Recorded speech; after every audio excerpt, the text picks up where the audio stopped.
Hello everyone.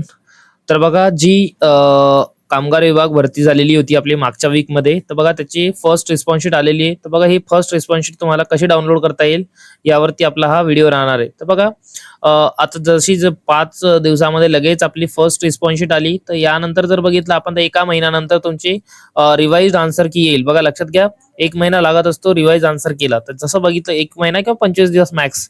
बघा कशी download करायची रिस्पॉन्स शीट तुम्ही. सर्वात पहिले बघा एक डिस्क्रिप्शन मध्ये मी लिंक देऊन देईल.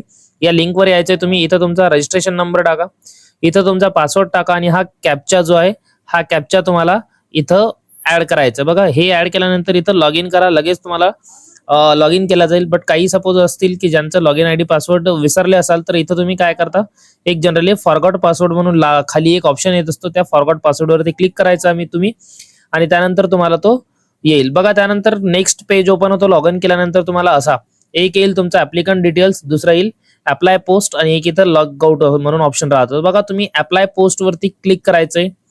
अप्लाय पोस्ट वरती तुम्ही क्लिक केला की तुम्हाला नंतर बघा एक असा चेकबॉक्स ओपन होतो.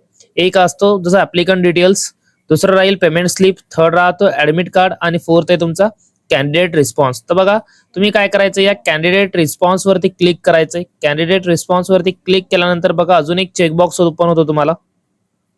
यानंतर बघा एक असा ऑप्शन येतो तुम्हाला, तुम्ही जर बघितलं आपण तर to download your question paper for assessment Mathadi recruitment exam 29-30 जुलै इन्स्पेक्टर. तर बघा जनरली तुम्हाला इथं क्लिक करायचंय. क्लिक हेअर म्हणून ऑप्शन आहे बघा. इथं क्लिक केलं तुम्ही की तुम्हाला जनरली तुमचा रिस्पॉन्स शीट बघायला भेटेल. बघा एक असं क्लिक केलं की त्यानंतर तुम्हाला अशी रिस्पॉन्स शीट बघायला भेटतो आणि या रिस्पॉन्स शीटची तुम्ही पीडीएफ मोबाईलमध्ये जर डाउनलोड करायची असेल तर या प्रिंट वरती क्लिक करा.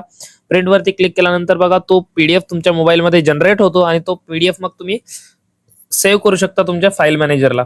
त्यानंतर बघा नेक्स्ट आता तुम्हाला किती मार्क्स आले, तुमची शिफ्ट कोणती होती आणि तुमची कॅटेगरी कोणती आहे यावरती तुम्हाला जर एक डिसेंट जर तुम्हाला कोण किती आहे, कोणत्या कॅटेगरीचे, सपोज आता या जागा तर सपोज ओपनच्या होत्या, काही होत्या कुठं कुठं कास्टमध्ये, पण जनरली मॅक्स टू ओपन होत्या. तर बघा तुमच्या जे शिफ्ट कोणती होती आणि तुमचा स्कोर किती येतोय, रॉ स्कोर किती येतोय, हा स्कोर तुमच्या आपल्या कमेंट सेक्शन मध्ये नक्की कळवा.